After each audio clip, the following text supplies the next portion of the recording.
Bueno, ya empezamos. Ahora ya sí, de una. Como dicen en Colombia, de una.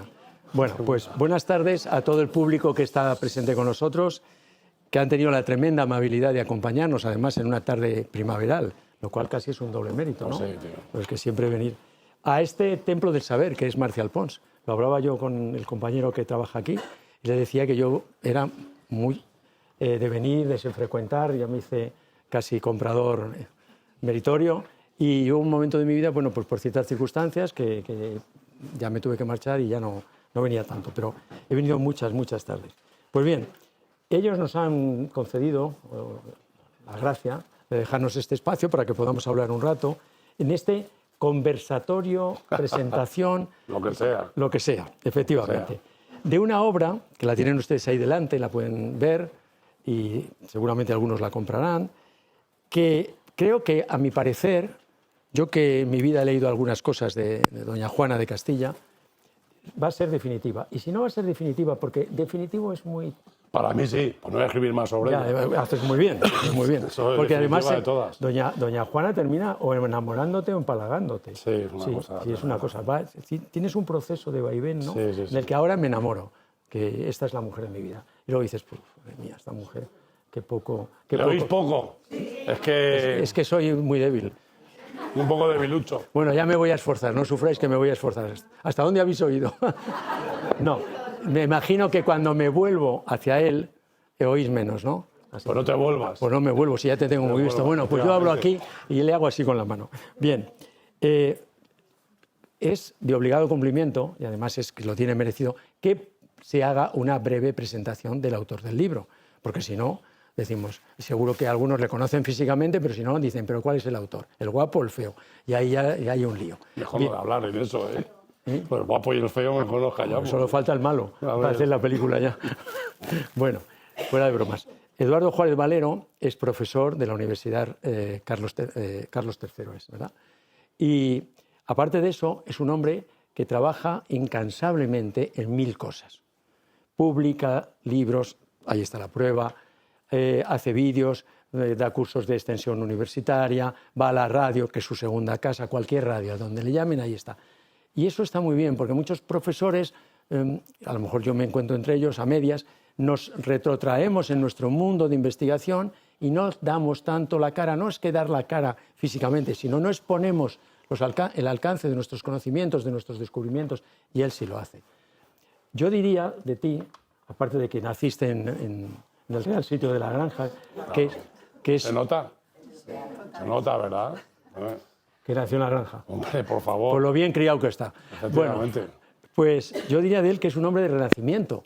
Y ustedes dirán, pero bueno, que pinta algo, esculpe el mármol, levanta edificios. Y yo les digo, no insistan, no hace nada de eso. Pero escribe, aparte de todo eso que les he dicho antes, de los vídeos y todo eso, escribe incansablemente. Porque a mí me ha llevado de su mano, sus libros, a conocer el mundo del espionaje, a conocer el mundo de los Illuminati, a conocer mejor el Real Sitio y a muchas más cosas. Hemos compartido muchas peripecias de cursos juntos, etcétera, y yo podría seguir hablando de ellos, pero no han venido a escucharme a mí hablar de él. O sea, han venido a otra cosa. Entonces, si yo lo tuviera que definir, aparte de definiría que es una gran persona, y que nadie lo entienda por el volumen, que también. Sino porque es una gran persona. Y eso es fundamental. Si no, me callaría. Era un gran profesor y tal. Pero quiero decirte esto. Bien, pues a lo que vamos. Muchas gracias. No, ¿de qué? Te lo mereces eso y más. Yo comenzaré hablando o recordando una cita de Geoffrey Parker, que en un prólogo de una obra que salió en los años 2000, decía, preguntarle a cualquier joven quién es la reina más famosa de España y os dirá, Juana la Loca. Y aquí viene una pregunta que es, ¿por qué una persona que estuvo durante siglos en la tibiedad de la historia, en la semioscuridad, ha pasado de repente a ser un fenómeno mediático? Sí. Que se hacen películas, que se hacen obras de teatro, que se escriben cosas, se escribe de todo. Encontrar una obra seria es difícil. Yo estoy aquí porque era una obra seria. Si no, no vengo. No, en serio. ¿Por qué? Porque mal por él, que lo hubiera hecho mal, pero lo ha hecho fantástico, no me malinterpreten. Pero luego se dice, oye, pero ¿y este José Miguel no tiene otra cosa que hacer? ¿No se puede quedar en su pueblo allí tranquilamente a pasar la tarde, que tiene que venir? No, eso es así. Juana, y yo si me voy equivocando me vas corrigiendo, creo que se recupera en el siglo XIX, con la llegada del romanticismo, del sentido de regenerar las naciones. Es un personaje que ha estado ahí en oscuridad y tienen que recuperarlo. Sí, sí. Pero a veces mal recuperado. Bueno, pues tomo la palabra. Primero, Sí, sí, muchas sí. gracias a todos ustedes por estar aquí. Es una suerte que quieran venir a escuchar, a hablar un poquito de historia, un poquito de esta pobre mujer. Y digo esta pobre mujer porque fue una pobre mujer, todo lo que hizo en la vida salió de aquella manera, ¿no? Sí. Y gracias a José Miguel López Villalba, que no se ha presentado a sí mismo, pues catedrático de paleografía de la UNED, es un gran medievalista y sobre todo un especialista en cultura escrita, que esto es maravilloso, el poder conocer a alguien que es capaz de leer casi cualquier cosa. Y esto hoy en día es muy complicado. Nuestro nexo de unión es una amistad profesional, sobre todo amistad. Y es de las pocas personas que es capaz de leer y comprender la forma en que se escribía en el momento en que vive doña Juana, porque estamos en procesos de escritura, de procesar, ¿no? Ese espanto de escritura que tanto te gusta a ti, ¿no? Sí. Entonces, pues muchas gracias por prestarte a venir aquí, ¿no? Y poder charlar un poquito sobre doña Juana. Sobre lo que estás diciendo, pues la verdad es que sí, es que es el personaje de doña Juana, no la persona, se recupera claramente en el siglo XIX, o más bien se reutiliza. En un momento en el que se debate y se discute en torno al papel que juegan las mujeres en esas sociedades. Pues el romanticismo es un recurso, yo creo, es un recurso más bien estilístico, cultural incluso, en torno no solo a ella, ¿no? Pero a ella especialmente, en un momento en que en España había una reina, no se olviden, a mitad del siglo XIX la reina de España era, yo decir Isabel II no me cuadra, ¿eh? Aunque todo, porque esa es Isabel I, porque ¿quién fue la Isabel I? ¿Quién fue la Isabel I? ¿Pero era reina de España? Entonces, Isabel II fue reina de España, ¿no? Entonces era Isabel I, ¿no? Sí. ¿No? Sí, ¿no? Sí, ¿no? Sí, es que yo soy un poco iconoclasta, ya se darán cuenta, ¿no?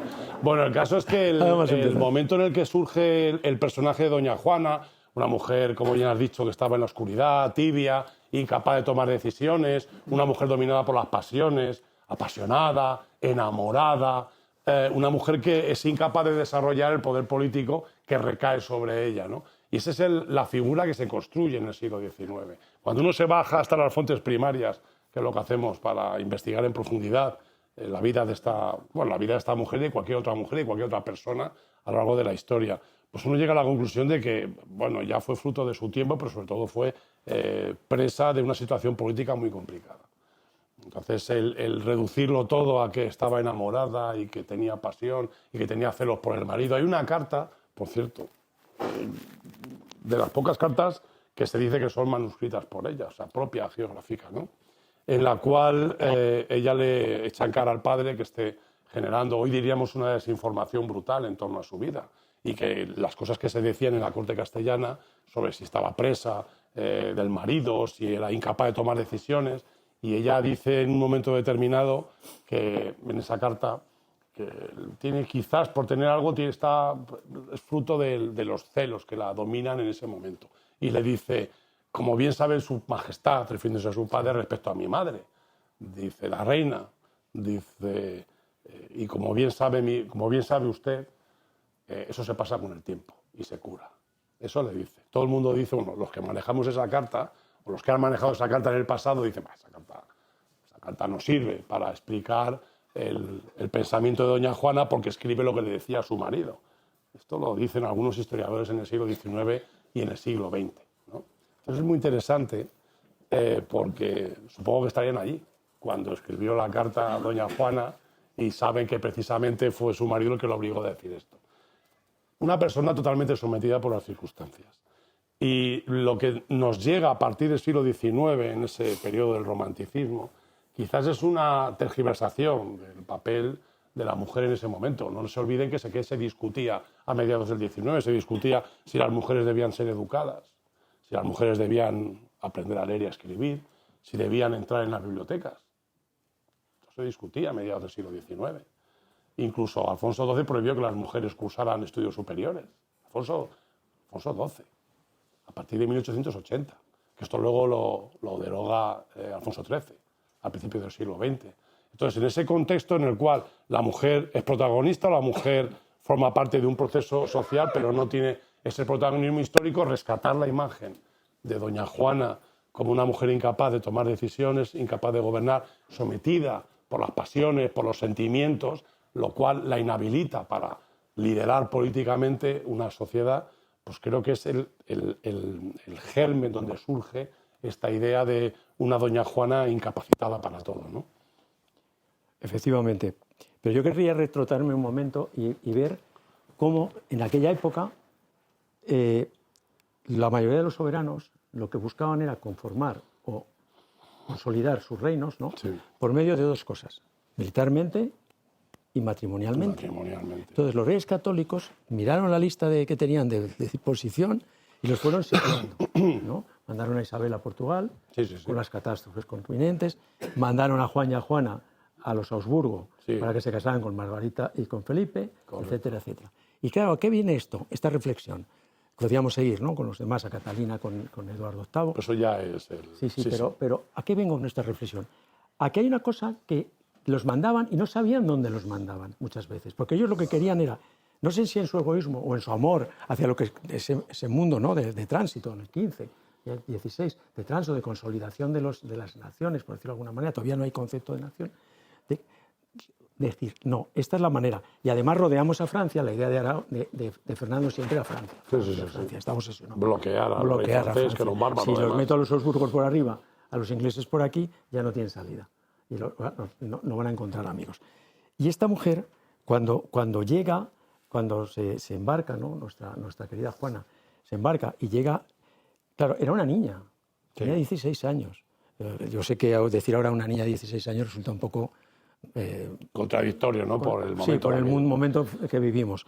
Pero en aquellos momentos lo era. Claro, sale de una madre que sí, podemos decir muchas cosas de doña Isabel, pero lo que no podemos decir que fuera una madre hogareña, porque no pisaba en su casa. Porque ella, es que la idea de que nos enseñaron a los niños de mi época, que ya hace mucho, Isabel y Fernando, el espíritu impera, es que veíamos que iban de la manita todo el día a todos los lados. No. Y no, él se iba a Aragón a dar sus palizas a los que se sublevaban, se la llevaba algunas veces y otra ella aparece por Galicia con la reforma benedictina, que abandona la orden de Cluny para seguir la de San Benito de Valladolid. Y ella está aquí controlando a ver qué monasterios, cuántas barraganas hay en los monasterios. Digo, pero esta mujer, es que cuando vas metiéndote, y no estoy hablando de Juana, sino de la madre. La madre era cualquier cosa, no era una corte maternal. Entonces, ahí, no digo que estuviera deseando marcharse, pero que en algún momento se fue. Lo que se encontró allí fue un pastel. Pero además es que incluso vacilaba a la hija, porque a la hija decían que era clavadita a la madre de Fernando el Católico, y a la hija cuando se cruzaba con ella la llamaba suegra. Sí. Una cosa que, y el otro la llamaba madre. O sea que el desapego es que el problema que tenemos, estamos muy influidos por nuestra forma de ver la familia, las relaciones personales, y todo esto es completamente, es un lastre para intentar comprender este momento. Los reyes católicos utilizan a los hijos como peones para consolidar un poder y constituir o consolidar la idea de la unión dinástica. El problema es que nosotros jugamos con una desventaja en este aspecto, Alberto Esteprio y yo, porque sabemos lo que luego pasa. Sabemos en la historia, estamos convencidos de lo que sabemos, lo que ocurrió después, pero ellos no lo sabían. Ellos no sabían lo que iba a pasar. Esa unión dinástica estaba cogida por los pelos, porque no hay, vamos, por así, con alfileres, porque no había, en ningún caso, había una idea de generar un marco jurídico común, se mantienen los privilegios de cada territorio, bueno, todo lo que es el derecho foral de cada territorio se va manteniendo. El marco jurídico aragonés se mantiene, el marco jurídico castellano igual. Entonces van asumiendo en función de esos marcos los territorios que van incorporando. Y la idea es unificar personalmente los territorios. Y por eso cogen a los hijos y casan a la hija mayor con el rey de Portugal 2 veces. Que la segunda vez se muere el marido y dice, yo de aquí no vuelvo. Que el otro tenía un malfario, estaba en un convento, y la sacan y la vuelven a casar. Por malfario, que la casan, se queda embarazada, tiene un hijo y se muere. Se muere con casi todas las mujeres que sobreviven. Las mujeres eran inmortales y sobrevivían al último parto. A partir de ahí ya no hay que las matara. De hecho, vive eternamente. Yo siempre digo que cuando la vida es una mierda, es interminable. En el caso de ella, es un ejemplo clarísimo. Vive hasta los 75 años prácticamente. Vive más de 20 años que su madre. 20 años más que la madre.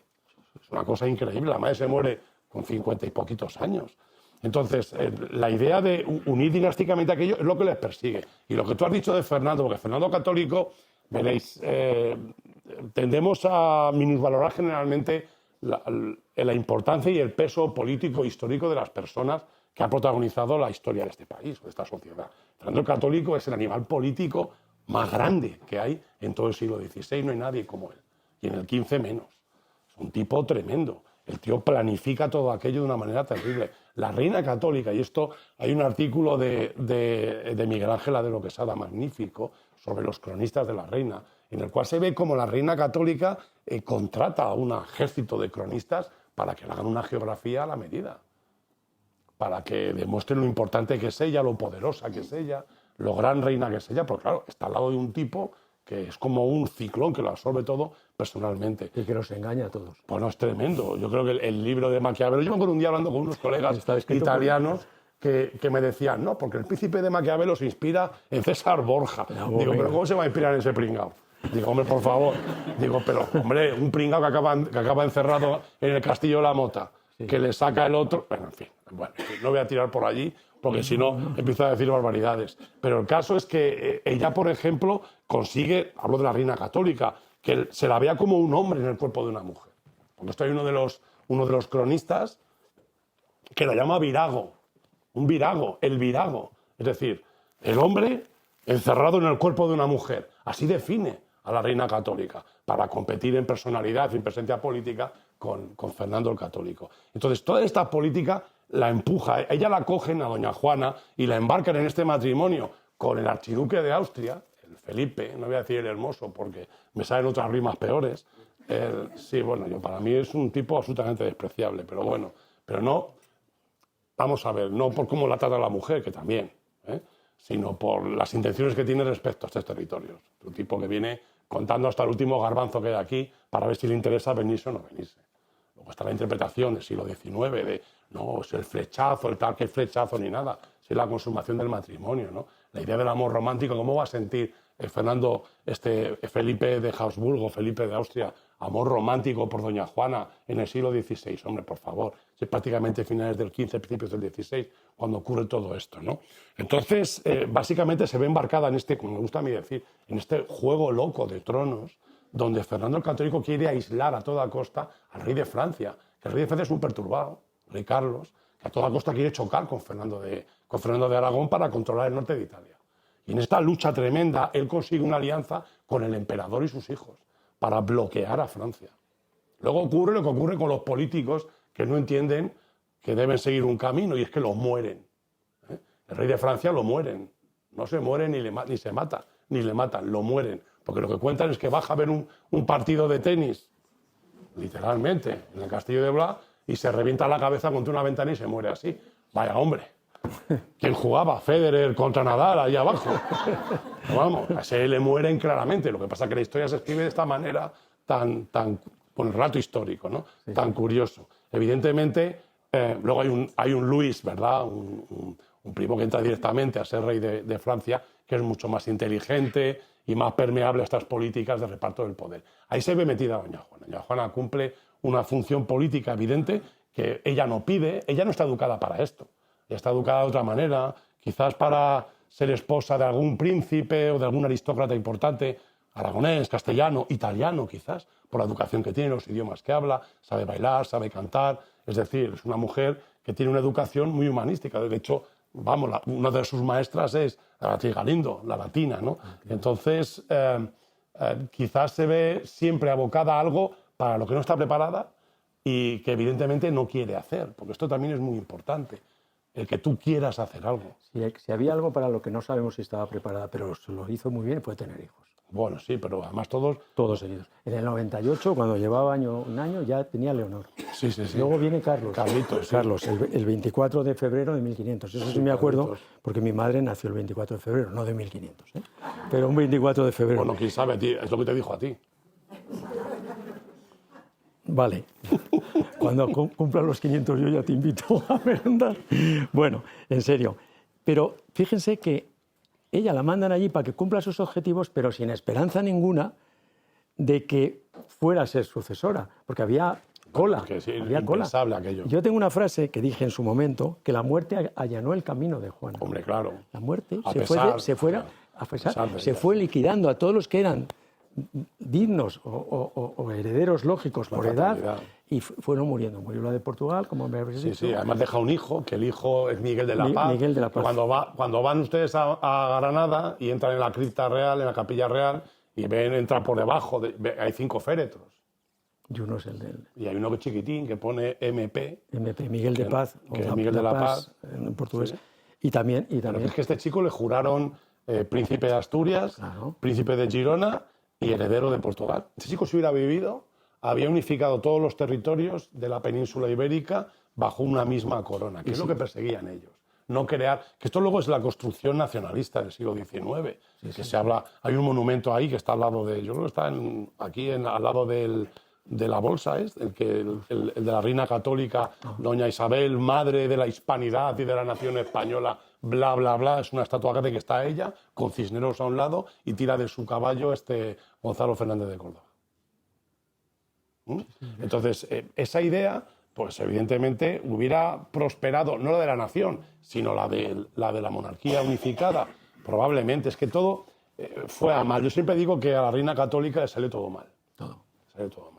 Fíjate si le salió mal. Que elige a este, de hierro, De a este hierro. ladrón. Sí, a este sinvergüenza. Es un sinvergüenza. Vamos a ser más suaves. Vamos a soltarnos ya la Si lengua. hacemos una colección de sinvergüenzas, este está en el ranking de los primeros. Marca mayor, Bueno, y aquí van a salir más de uno, porque Fernandito también muy listo, pero...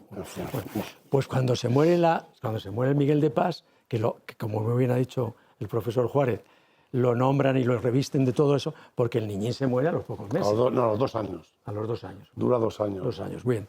Cuidándolo ahí todo el día, pero no venía, porque venía torcido. Y la palma. Y entonces tienen que llamar con urgencia, por medio del mensajero que va en el barquito y tal, para que vengan porque se les han acabado, de momento. Le toca ya.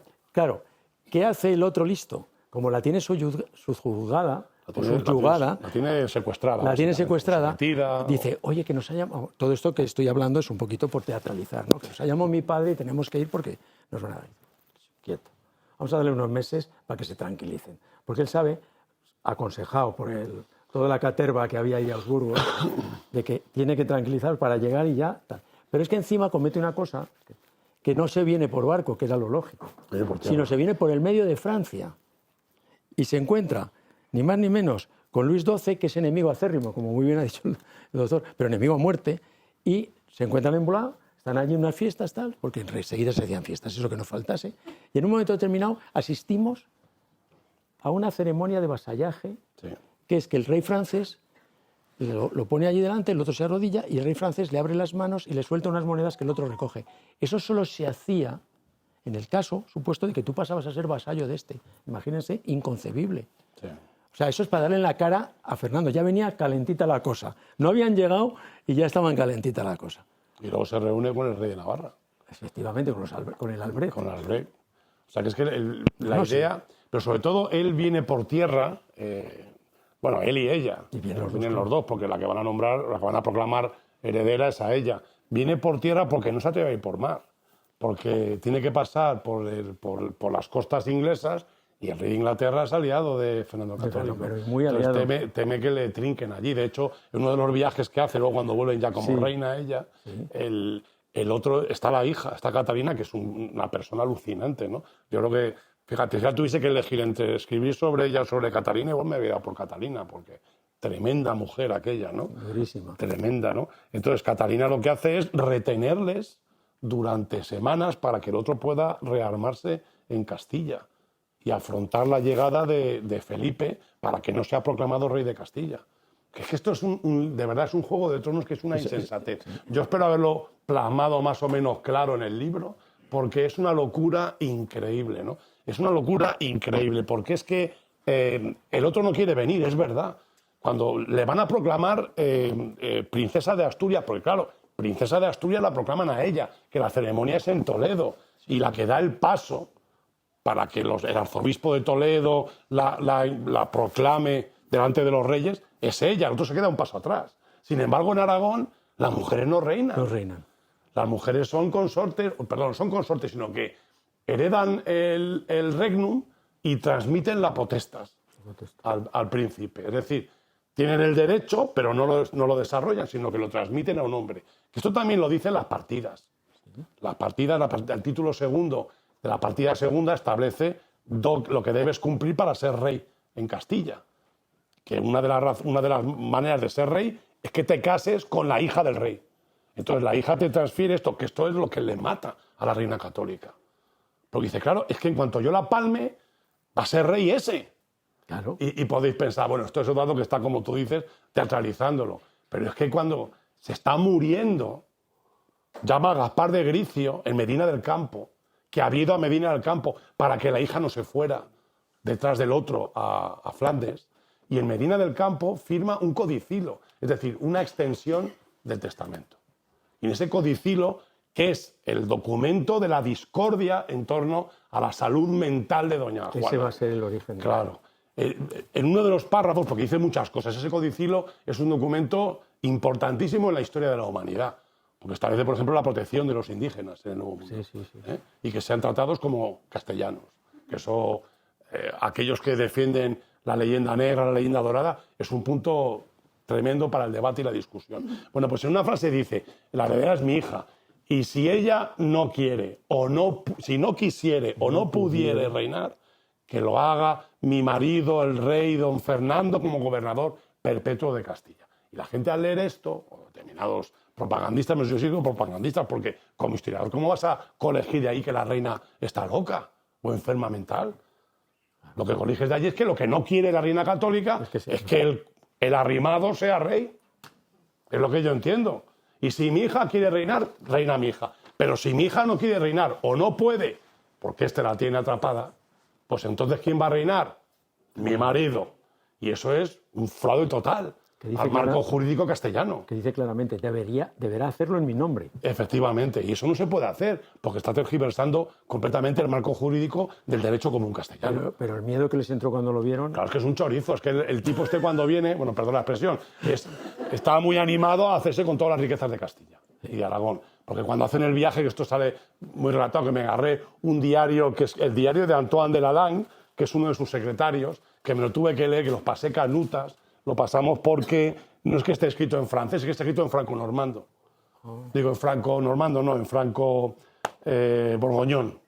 Entonces es una mezcla entre el flamenco, el francés y sobre todo los lugares por donde pasa, todo el viaje que hace, pues es muy difícil encontrar digamos que llegar a la toponimia actual. Pero el tío entra por Fuenterrabía, que es la puerta de Castilla, ellos lo dicen así, entra por allí y tiene que ir a Toledo a que la proclamen princesa de Asturias. Y todos sabemos que si uno entra por el País Vasco hacia Toledo, uno se va a Santiago de Compostela. Pero cuidado, que antes uno pasa por León y por Burgos y por Palencia y luego baja por Salamanca y luego viene a Madrid y luego viene a Segovia, y se recorre todo aquel territorio. ¿Qué está haciendo? Coño, está echando un ojo, ¿no? Está echando un ojo a todo aquello. Y además, cuando llega a la proclamación y tiene que irse a Aragón para ser proclamados príncipes de Girona, lo que hace es enviar a este Antoine de Lalande por toda Andalucía, por todo el sur de Castilla, para hacer un estudio estadístico de cuánta pasta cobra cada uno de los prelados, o perlados, que es como llaman, perlados, de los perlados, a toda la aristocracia, para hacer un estudio estadístico de todas las riquezas que se mueven en aquel reino. Y todos le decimos, joder, macho, qué interesado está en la pasta, ¿no? Pero es que vuelvo a decirlo, nosotros sabemos lo que pasa después, sabemos las riquezas del Nuevo Mundo, sabemos el imperio, la monarquía hispánica y el imperio económico que desarrolla, pero eso no se sabe en ese momento. Entonces él tiene que garantizarse el éxito, o por lo menos un sustento, porque tiene, como tú bien has dicho, dentro de su cámara, tiene un partido francés o francófilo muy, muy poderoso. Pero su actuación es completamente, en general, bastante cuestionable, por no decir despreciable. Porque rápidamente, él, en cuanto tiene el segundo, el heredero, que es el primer heredero, es Carlos, el príncipe Carlos, automáticamente se desinteresa por la mujer, porque ya ha cumplido doña Juana, le ha dado un heredero. Entonces, yo siempre cuento, lo he contado, lo conté en televisión también, que la reina católica envía al marqués de Villena a recordarle a este que ni se le ocurra repudiar a su hija. Porque es lo que se temía. Sí. Tiene un heredero, a la mierda, y la deja tirada, y la tiene apartada allí. La tiene apartada, de hecho, la isla completamente, toda la casa que trae ella, toda su casa. Pasan hambre. Pero los echa. Sí. Pasan hambre porque ha tenido una hija, porque esta es otra. Sí. Porque es culpa de ella tener una hija. Este no sabía nada todavía de cuestiones genéticas. No sabe que los hijos y las hijas es culpa del tío, no de la tía. Pero bueno. Y la castiga, la reduce todo el presupuesto, tiene que vender joyas para alimentarlos. Bueno, es que es una insensatez todo esto. La presión, y es porque le importa un pepino. El caso este del que siempre se cuenta en el 19 de que se encuentran y un flechazo y consuman el matrimonio. Hombre, si es que llevaba un mes la otra allí y no había ido a consumar el matrimonio porque tenía dudas. Pero si él huía. Porque tenía dudas. Cada vez que ella llegaba a un lugar, él ya se había ido al siguiente. Porque tenía dudas. José Miguel, él decía, pero si consumo el matrimonio, me enfrento al rey de Francia y me alío con el rey de Aragón. Entonces esto debo hacerlo. Es que esto hay que verlo así, porque es la realidad. Así es como funciona esto, o cómo se soluciona. Al final el padre le conmina, pues oye, que hemos firmado un pacto. Y el otro llega y ¿qué es lo que hace? La coge, la besa, la lleva a la cama y consume el matrimonio. La pasión, el tal... No, cumplimiento de la ley. Cumplimiento de la ley. Es cualquier cosa, Eduardo, menos una historia de amor. Bueno, es que eso es tremendo. Eso, vamos, clarísimo. Pero amor, yo siempre digo lo mismo. En el siglo XVI la palabra amor se utilizaba para el sexo. Acuérdate aquel ejercicio que pusimos en el máster en el curso de paleografía de la UNED, que era un texto de Sevilla, que era el asunto de las mujeres enamoradas, que eran las prostitutas. Y el concepto de enamorado y enamorada era para las prostitutas. Sí. El amor, el día del amor, el amor carnal, romántico, carnal. Es del 19. Sí. Entonces, ¿cómo va a sentir doña Juana por el otro un amor romántico si es un concepto que se desarrolla 3 siglos y pico después? Más tarde, claro. Bueno, pues, si te parece, por ir avanzando, matamos a doña Isabel ya. Sí, pobrecilla. Perdón. Bueno, muerte, no sé, yo creo que lo de las muertes, y vais saltando un poquito, que tampoco vamos a estar aquí 2 horas porque pues los chicos de Marcial Post nos tiran por la ventana. Y nos pueden tirar, ¿eh? Nos pueden tirar. No, pero nos caemos bien. Bien. ¿Y la Concordia Vía Fáfila qué te parece? Bueno, Fernando el Católico cuando sale de allí, sale corriendo a Nápoles. Y en Nápoles escribe una carta cifrada que está en el Archivo General de Simancas. Sí. No, en Corona de Aragón. Está cifrada la carta en la que jura y perjura que lo que ha hecho y firmar aquel acuerdo en Villafáfila es un acuerdo que firma por temor a perder la vida. Porque él llega a la reunión con Cisneros y el otro llega con 1000 lasquenetes. Con una tropa de 1000 tíos con lanzas. Así es como se negocia, ¿eh? De todas maneras, negocia de cojones, perdóname la expresión, el Felipe el Hermoso Felipe de Austria. Llega a una reunión con un ejército. Pues claro, ¿qué vas a decir? Sí, ¿cuándo hay que firmar? ¿Me voy? ¿Puedo irme? Sí, majestad, váyase. Sal de aquí que nos revientan. Entonces, básicamente, en Villafáfila ocurre esto. Que luego Cisneros quiere reeditarlo en Mucientes para intentar salvar un poco si no, equilibrar o la cara de Fernando el Católico o equilibrarlo también un poco. Y en Mucientes es donde le gusta el castillo al Felipe de Austria. Ve el castillo y dice, joder, este castillo es guay. Aquí podía yo encerrar a mi mujer de maravilla. Todos lo pensamos, ves el castillo y dices, bueno, aquí yo encierro a mi marido de maravilla, ¿no? Y es lo que hacen las Cortes de Valladolid. Cuando le proclaman rey de Castilla porque inhabilitan a la reina, los caballeros castellanos, lo que hacen es proponer encerrarla en el castillo de Mucientes, a la reina, que se levanta el almirante de Castilla, el Fadrique Enrique de Blasco, y dice, hombre, vamos a ver, este será el rey de Castilla, pero honestamente la reina nuestra es doña Juana, y yo esta infamia no la voy a permitir siendo yo almirante de Castilla. Es el que levanta la voz y el que impide que la encierren ya en Mucientes. Que la encierren en Mucientes. En las Cortes de Toro, el Felipe que iba haciendo una lista de las cosas raras que hace su mujer, la envía y la exhibe Fernando el Católico en las Cortes de Toro. Pero dice que no se puede incorporar a las actas de las Cortes porque ensuciarían el nombre de la corona. Sí. O sea que tienen un argumento... Esto es así. Bueno, este es un un corrupto, un tal, un cual. Este es el documento, pero no lo puedo enseñar porque, claro, ensucia el nombre del puesto político, del cargo político de la institución. Yo creo que habla, Eduardo, de enfermedades y pasiones que no se dicen aquí por honestidad. Sí, sí. Eso es estaba yo recordando la frase. Sí, sí, sí. ¿Qué es esto? Entonces, ¿Pero qué están diciendo? Si alguien te habla de que esto no se puede decir por muy siglo XVI, que muy siglo que no estás pensando en lo peor. Claro. Y lo peor para aquella persona será la cabeza, porque como decidieron liquidarla por ahí, tenían dos soluciones, o matarla o morirla. Yo digo morirla. Morirla en vida. Es Morirla decir, o encerrarla. Claro, que todo el mundo pensase que no tenía capacidad ninguna para gobernar nada. No podía hacer ningún género de gobierno y que cualquier cosa que hiciese, como se decía entonces, sería total destrucción. Sí, sí, sí. Total. ¿Y por qué no la defiende su padre? Bueno, porque el padre, lo hemos dicho, Era muy fuerte, el amor paternal, eso es una cosa... pero no como padre, sino como rey de Aragón, defendiendo ante un Augsburgo el reino de Castilla. Porque el Augsburgo, según la ley de Castilla, era rey de Castilla. Vale. Rey por la ley. Y Fernando de Aragón, no nos engañemos, era un extranjero en Castilla. Era un aragonés. Entonces, el hecho de que convoque las Cortes de Toro, ya de por sí es una ilegalidad, porque no puede convocar las Cortes de Toro. De hecho, no las preside. Y se queda en unos alojamientos cercanos a las Cortes. Entonces, él está buscando un equilibrio político que debe incluir, él se convence antes de Villafáfila, debe incluir a Felipe. Y debe discutir con Felipe, que es el que tiene a la reina. Si Felipe tiene dos cosas muy importantes, que las tiene en su posesión. Tiene a la reina y tiene al heredero. La reina católica, 2 días antes de morir, le ofrece el reino de Nápoles a cambio de Carlos. De que Carlos venga. De hecho, cuando nace en Alcalá de Henares, Fernando, que por cierto es el único emperador ciertamente español, del cual nadie sabe nada, Fernando de Austria, que es el que sucede a Carlos y es, diríamos que es madrileño, ¿no? Es de Alcalá de Henares, ¿verdad? Pues lo tienen preso, lo tienen escondido. Lo tienen escondido. Eso es literal. Entonces sí, ya se Medina del Campo, lo tienen escondido y protegido. Es decir, el Juego de Tronos protege, lo que tienen es, yo tengo esta pieza, yo tengo estas 2 piezas, a la reina y al heredero, yo negocio. Esta es la idea. Entonces, Fernando el Católico no tiene que defender a su hija, tiene que defender sus intereses.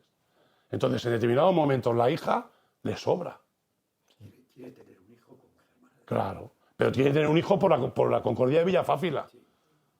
Que luego aquí todo se vuelve todo como salsa rosa y que si la otra le da un Viagra cutre y lo medio mata, La mosca que se queda española. embarazada, que no sé qué. Y todo se reduce a esta salseo.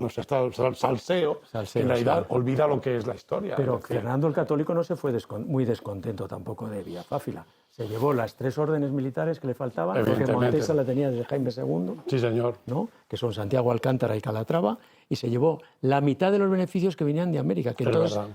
que no se sabía lo que No era. sabía lo que iba a venir. Pero él, por si acaso, no, era fino, es paisano mío. Sí, si no lo niego. Un Era animal fino, político, pero vamos. pero un animal político, bueno, tremendo. sí, sí. Pero lo que estás preguntando, evidentemente, la idea de por qué no se respalda en la hija, porque la hija está controlada por el otro. Si la hija hubiera estado junto a él, si la hija le hubieran dado la posibilidad de opinar, de hablar, y no usarla como un factor político que está apresado, que ese es el problema de doña Juana. Luego doña Juana va a pasar de una prisión a otra prisión. Su vida es una presa en vida permanente. Ella cuando está en Tordesillas permanentemente va a intentar romper esos círculos que generan en torno a ella para bloquearla. Y ella va a intentar, bueno, yo os digo, suicidarse 1000 veces. Intenta dejarse morir por inanición. No, ahora no bebo, ahora no como. Que una de las polémicas que es que la torturaban, dicen, porque le daban cuerda, que lo cuenta Mosén Ferrer, ¿no? Que ese era el carcelero, que le dice, tuvimos que dar una carta a Carlos, le dice, a Fernando Católico, hemos tenido que darle cuerda para que coma. Entonces, la gente interpreta, la cuerda, la tortura que utilizaba la Inquisición con las cuerdas, no, hombre, no, darle cuerda, yo creo que hay que entenderlo como que la tuvieron que atar para alimentarla, porque se negaba a comer por sí misma. Yo creo que básicamente hay que tenerlo así. Entonces es una persona que lucha permanentemente contra la situación en la que vive engañada constantemente, pero que es un fruto, el principal peón con el que nadie cuenta, pero que lo garantiza y lo legitima todo. Yo creo que eso es lo que mejor define el papel político de doña Juana. Que no era una mujer yo creo que, no sé, la documentación que he manejado no aparece como una mujer descentrada, no aparece como una mujer incapaz. Las conversaciones que tiene después de que se pierda la rebelión comunera, la revolución comunera caiga y desaparezcan los comuneros de Tordesillas, que se queda solo Juan Solier a protegerla, por cierto, uno de Segovia. Y Zapata. Juan de Zapata, por cierto, esto hay que decirlo mucho en Madrid. Sí. Juan de Zapata nunca se habla de Juan de Zapata, que es el capitán comunero madrileño, que es una vergüenza que no haya ni una estatua ni nada que recuerde a Juan de Zapata en la ciudad de Madrid, que construyó un castillo de madera en la Puerta del Sol, frente al Alcázar, allí al lado del Alcázar, lo hizo. Un tipo, el que va a ver a Doña Juana no es Maldonado, van Padilla, Bravo y Zapata. Y Zapata lo que ocurre es que tiene no sé si decir el infortunio, su memoria, de no palmarla en Villalar. De no palmarla, no ser ejecutado en Villalar. A él lo que le hacen es quitarle todo. Le quitan todo a toda su familia. Pero bueno, Zapata es uno de los que está allí. Cuando se van estos, el almirante de Castilla mantiene conversaciones con ella. Habla con ella, entonces la conversación dice, es una mujer completamente cabal. El problema es que las fuentes primarias en torno a doña Juana no son fuentes primarias, casi nunca las fuentes primarias son neutrales, pero en este caso son muy personales. Son documentos donde se habla de ella desde el yo, que la conoce. Entonces, esto lo decía el otro día con Mara Petersen. Pedro Martí de Anglería la trata de estúpida, porque la compara con la madre. Y a mí me hubiera gustado que Isabel hubiera estado a circunstancias de ella. Prisionera en Flandes, rodeada de borgoñones, todo el rato. Una cosa tremenda, ¿no? Y con la presión de su casa, ¿no? Entonces, básicamente, uno tiene que comprender, ¿no?, que la posición de esta mujer es completamente cabal en muchos momentos de su vida, según las fuentes primarias. Pedro Martí de Anglería es un inútil. Gómez de Fonsalida, que es el embajador de Fernando el Católico ante el emperador, dice, pues es una mujer inteligentísima, claro, si tan inteligente y tan válida como su madre. Esto lo dice Diego Gómez de Fonsalida. Y lo dice y sale en sus cartas que tiene con Fernando el Católico, en las cartas que tiene luego con el resto con el Consejo de Regencia, con Cisneros. Cisneros prescinde de ella. No hemos hablado nada de Cisneros. Cisneros prescinde totalmente de ella porque Cisneros es castellano, pero defiende el partido aragonés. Sí. Que esto es un argumento muy interesante. Que eso es lo que te iba yo a hablar. Claro, que es que no hay un partido de Doña Juana. ¿Quién defiende a Doña Juana? ¿Quién la defiende? Porque hay un partido aragonés en Castilla que defiende los intereses de Fernando el Católico. Pero no hay ningún partido castellano. Hay un partido castellano. Sí, pero no del nivel que tiene. Claro, pero y hay un partido flamenco, o del emperador. Pero ¿de qué partido define a Doña Juana? Cuando Doña Juana se larga, cuando muere este tipo, allí apestado, por cierto apestado, aunque diga Pepe Corra que lo envenenaron, apestado. Eso dice el análisis del médico, porque se puede encontrar en las fuentes primarias la descripción del muerto. Y se muere de peste. Describe cómo tiene la garganta, los pulmones inflamados. Hombre, no, Dios ha muerto de un rotavirus o algo así, una enfermedad vírica que acaba con él. Bueno, pues básicamente ella se tira, todo ese momento que se tira ella, que dicen, bueno, la locura de Doña Juana, por media Castilla, deambulando con el cadáver, tal. Bueno, ella está cumpliendo primero el mandato del marido. En el testamento dice que si muero, que esto lo dije en televisión y me criticó no sé quién, me dio clase 1 en las redes sociales, porque yo dije que en el testamento de Doña Juan, de Felipe, pone, si muero en Castilla, que me entierren con mi querida madre, la reina Isabel, en Granada. Y me dijo uno, la madre de Felipe era María de Borgoña. Digo, ya lo sé, coño, pero es lo que pone allí. Es lo que pone allí. Llamaba a doña Isabel, su querida madre la llamaba, el Felipe de Austria. Y el otro lo que hace es, la otra viaja hacia abajo con él, hacia Granada. ¿Qué es lo que ocurre? Vuelvo al Juego de Tronos. ¿Cuál es el partido de Doña Juana? Doña Juana no tiene partido. Entonces se va moviendo de unas ciudades por otras y va esquivando, porque echa gente de su casa, porque no confía en ellas, en esas mujeres. No se va a ir a un pueblo donde está esa marquesa o esa condesa para que la presen.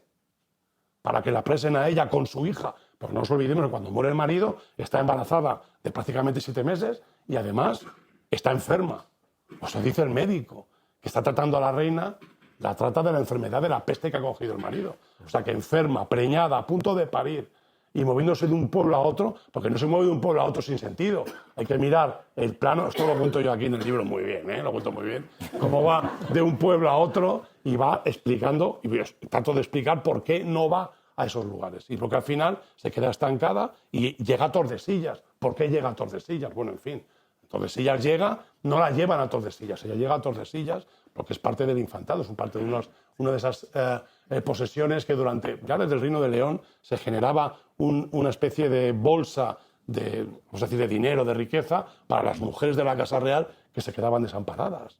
Entonces, esos edificios pues, formaban parte de aquello. Entonces, Tordesillas, desde ya Alfonso X, incluso un poquito después, ya se convierte en un espacio para las damas de la Casa Real de Castilla. Y ella va allí porque hay un palacio real, tiene una casa. Y de ahí no sale. Bueno, sí que salió una vez por la peste, pero sí que ahí se queda, y se queda 46 años. Y se queda 46 años porque a todos les interesa que se quede allí. Y ahí sí que la encierran de verdad. El error de ella llegar a Tordesillas, seguramente. Tiene que haber llegado a Granada, a llegar a Sevilla, al Medina Sidonia y compañía, se habrían levantado contra Fernando el Católico, porque ya lo intentaron en Villafófila.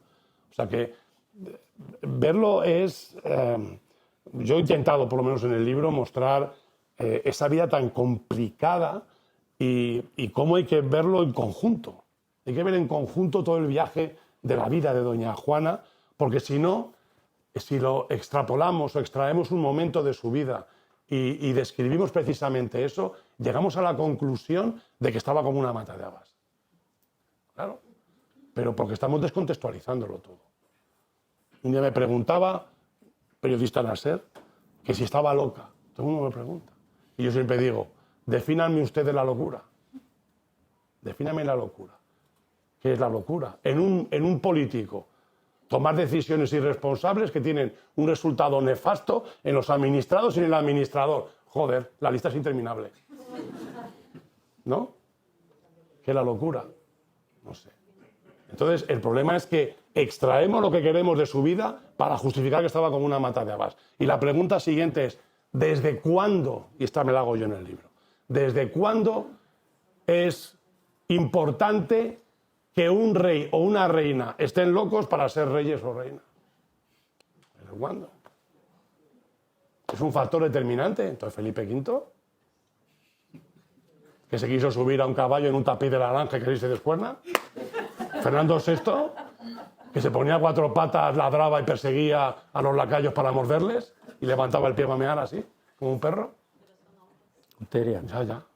Pero eso es un factor determinante, muy determinante en doña Juana, que le afecta, por ejemplo, a Isabel II en el siglo XIX y se recupera esa idea de una mujer dominada por las pasiones, precisamente en una mujer que la habían casado con un primo carnal que no podía tener hijos y los tenía contra el que pillaba. ¿Qué pasa? ¿Que le cogió gusto al molinillo? ¿Quién no?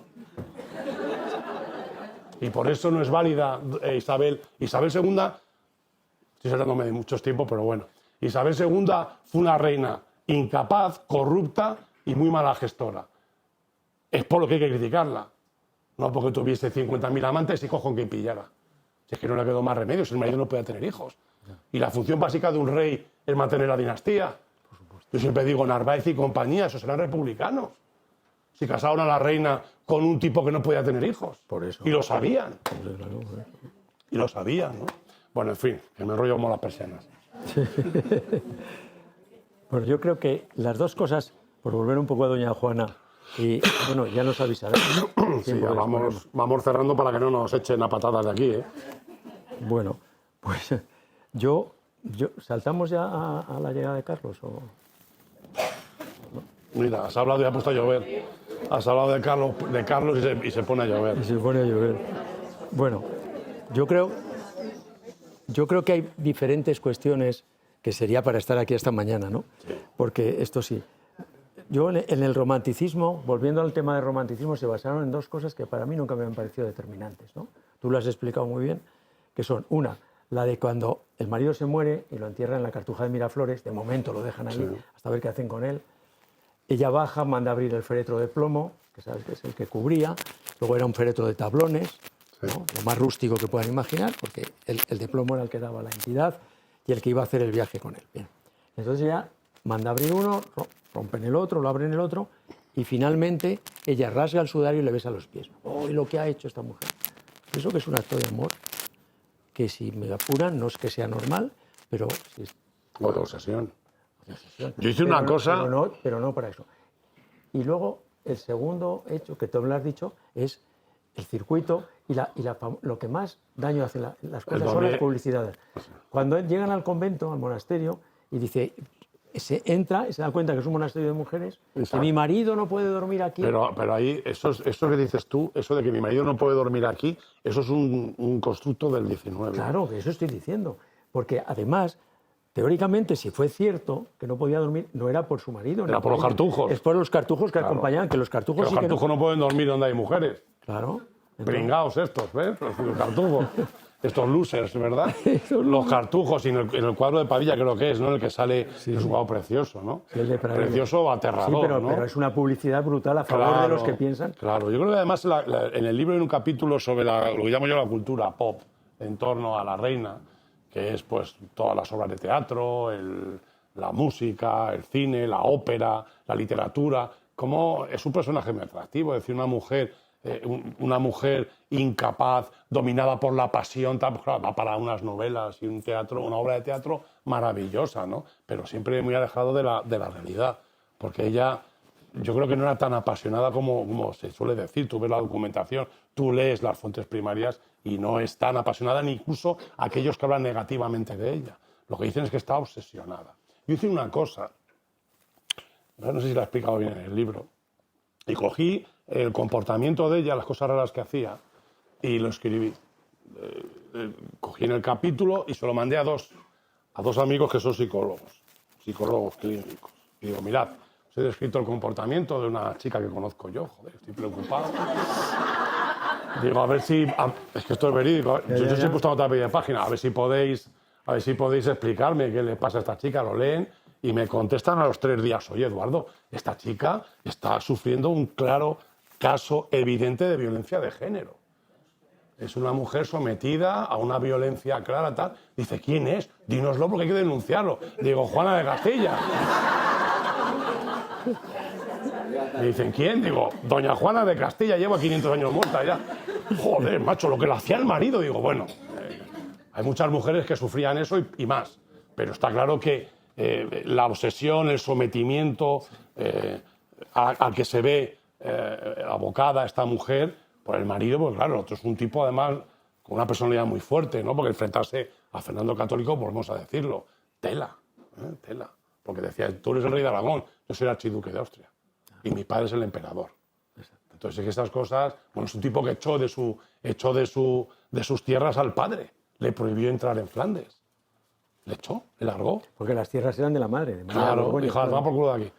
El amor paterno. Que esto lo he recibido yo de mi madre. ¡Hala, fuera de aquí! Y le echa y se rodea de un partido francés, ¿no? Entonces esto es que es todo mucho más complicado de lo que suele ser más. La tendencia. Siempre tendemos a simplificar, a generalizar, a intentar buscar patrones de comportamiento que podamos comprender. Pero es que es muy difícil que nosotros comprendamos aquella situación por muchas razones. Primero porque las fuentes están muy fragmentadas en la visión. Yo, por ejemplo, una de las cosas que hago por nuestra enfermedad paleográfica es intentar buscar su firma. Es uno de los capítulos del libro. Y busco todas las firmas que aparecen de doña Juana, incluso la que hay en el Archivo Histórico Nacional que dice firma de doña Juana de Castilla. Que yo la miro y digo, ya. Corriendo. En humanística del 19. Venga, hombre. Y la conclusión a la que llego, no sé si decir, bueno, en fin, me da igual. La conclusión a la que llego es que ninguna firma es igual a la otra. Luego la conclusión es que ninguna firma es suya. Claro. Cuando aprueba algo el hijo en Barcelona, ¿qué hacía? Le decía, ¡hala! Al Juan de Oviedo, ¡hala! Vete a Tordesillas a que firme mi madre. Por favor. Echa un garabato y que ponga... Y ya está, mi madre, ya ha firmado. Eso es lo que hacían. Eso es lo que hacían. Por pura deducción, cuando todas son distintas, ninguna es verdadera. Claro, ninguna es verdadera. Porque si hay una sola que es buena, la copian todos. Claro, ninguna es verdadera. De hecho, hay una que pone firma de doña Juana en un documento del Histórico Nacional que yo miraba y digo, si ahí no es la firma de nadie. Si es un trazo caligráfico que se le escapa al sacar una rúbrica. Digo, ¿cómo? Aquí no pone nada. Claro, es que, no sé, la idea es esta, ¿no? Entonces es muy complicado luchar contra, además, lo que la gente quiere que pase. Porque la idea del personaje enamorado, apasionado, este dramón que es la vida de esta mujer, ¿no? Sometida, que lo sufre todo, lo padece, pobrecilla, los hijos no la quieren ver, es que es un drama, parece una película de estas que ponían los sábados por la tarde en la 1, un telefilm de esos que decíamos. ¿Os acordáis? Parece un telefilm de esos, ¿no? Entonces, es muy difícil luchar contra esto. Y decir, mira, la reina Juana no estaba loca. ¿Por qué? Porque estaban locos todos y ninguno lo estaba. La reina Juana era dueña de sus actos. En las actas que levantan los escribanos públicos que llevan los comuneros, bien claro lo dejan. Pero es que esto lo dice Maraval y lo dice Josep Pérez, que forma gobierno con los comuneros. ¿Por qué no nos interesa esto? Nos interesa más que esté loca, que sea incapaz. Nos interesa que no sea una mujer dueña de sí misma. Es tan dueña de sí misma que dice, pues no como, no bebo y no voy a misa. Coño, que hay un cuadro de un alemán, que es, yo no sé, hablo de él en el libro, en el que ponen el exorcismo de Doña Juana de Castilla. Que lo que está relatando allí es lo que pasa, que sale ella en el Palacio de Tordesillas, desaparece por completo. Pero hay una galería sobre el Duero, porque si vais a Tordesillas, donde estaba el palacio, os podéis imaginar la galería sobre el meandro del Duero, que es una pasada, es un sitio precioso. Pues ella estaría mirando allí. Lo que ocurría es que no le daba la gana de ir a misa, no le daba la gana de confesarse, porque no me dejáis salir, pues que vaya a misa y va a decir, pues ya sabéis, que seguro que lo decía. Porque esta gente decía tacos y muy gordos. Lo que pasa es que no sale. No sale, no decía, bueno, la reina se enfadaba, se ofuscaba, te diría, desgraciado. Bueno, en fin, hijo de tal, hijo de cual, estas cosas, ¿no?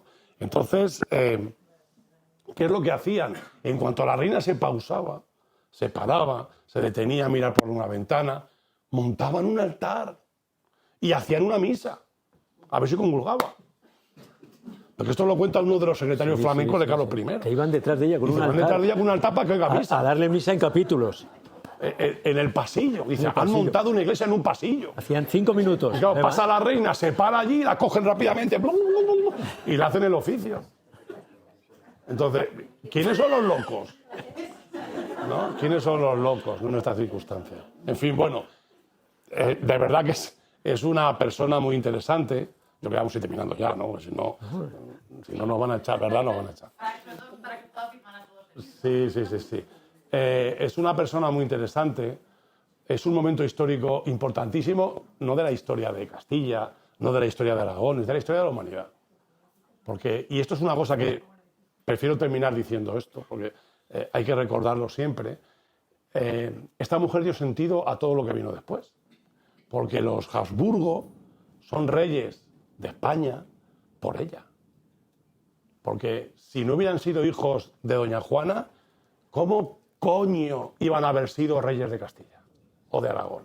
¿Cómo un Habsburgo? ¿Por qué? ¿En base a qué habrían sido reyes de Castilla y de Aragón? Porque eran trastámaras, no Habsburgos, eran trastámaras.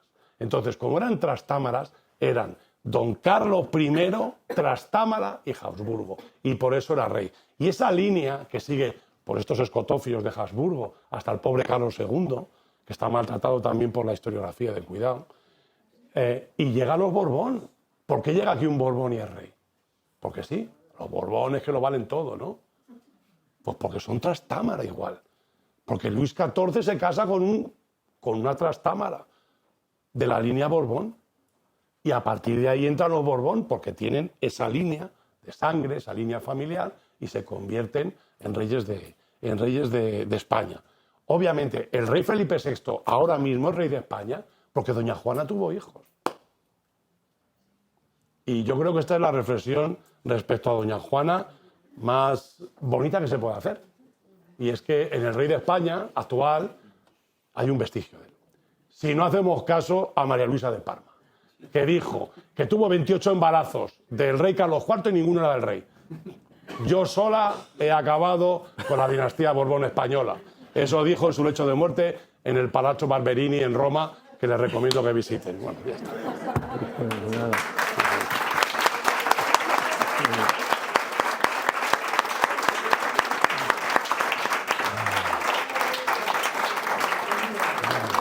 En fin. Bueno, pues como he empezado yo, acabo yo. Muchísimas gracias por venir. Muchísimas gracias por atender tan pausadamente. Cuánto lo siento, siempre digo hasta terminar mis clases, ¿verdad? Digo, cuánto lo siento, ¿eh? Tan pausadamente su... Y nada más. Encantado de haberlo visto. Gracias. Adiós, hasta luego.